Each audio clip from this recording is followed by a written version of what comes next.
کسی گاؤں میں دو کسان رہتے تھے۔ وہ دونوں بہت گہرے دوست تھے۔ وہ دونوں مل جل کر کھیتوں میں کام کرتے تھے۔ بہت اچھی دوستی ہونے کی وجہ سے ان دونوں کو ایک دوسرے پر پورا بھروسہ تھا۔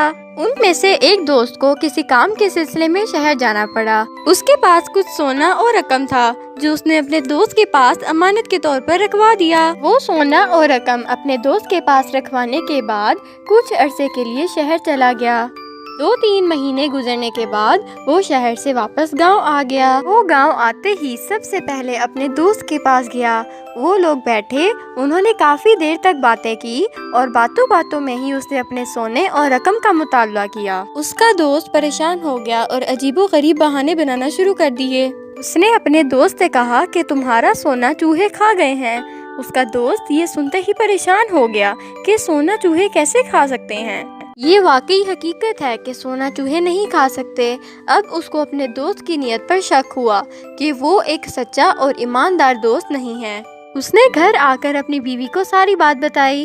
اس نے اپنی بیوی کے ساتھ مل کر ایک ترکیب بنائی کہ کیسے اس کے دوست سے اپنا سونا واپس لیا جائے جو اس کے دوست نے بے ایمانی سے اپنے پاس رکھا ہوا تھا۔ اس نے اپنے دوست کو بیوی بچوں سمیت اپنے گھر دعوت پر بلایا۔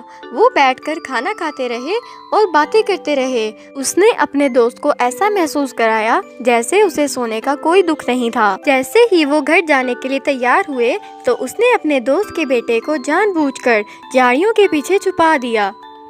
جب ان کو اپنا بیٹا نہ ملا تو انہوں نے اس کی تلاش شروع کر دی۔ کا دوست انجان بنا رہا۔ جب اس نے اپنے دوست سے اپنے بیٹے کے بارے میں پوچھا تو اس نے بتایا کہ تمہارے بیٹے کو چیل اٹھا کر لے گئی ہے۔ اس کا دوست یہ سن کر پریشان ہو گیا۔ اس کے دوست نے بھی یہی سوچا کہ بھلا ایک بچے کو چیل کیسے اٹھا کر لے کے جا سکتی ہے۔ اس نے اپنے دوست سے بھی کچھ ایسا ہی کہا تھا کہ تمہارا سونا چوہے کھا گئے ہیں۔ اسے اپنی غلطی کا احساس ہوا۔ اس نے اپنے دوست سے معافی مانگی اور اسے اس کا سونا واپس دینے کا وعدہ کر لیا۔ جب اس کے دوست نے دیکھا کہ اسے اپنی غلطی کا احساس ہو گیا ہے تو اس نے اسے معاف کر دیا اور اس کا بیٹا اسے واپس لوٹا دیا۔ کچھ عرصے کے بعد اس کے دوست نے بھی اس کا سونا اسے واپس لوٹا دیا۔ اسی طرح سب ہنسی خوشی اپنے اپنے گھروں میں رہنے لگے۔ وہ دونوں پھر سے اچھے دوست بن گئے اور انہوں نے دوبارہ کسی کو نہ دھوکہ دینے کا وعدہ کر لیا۔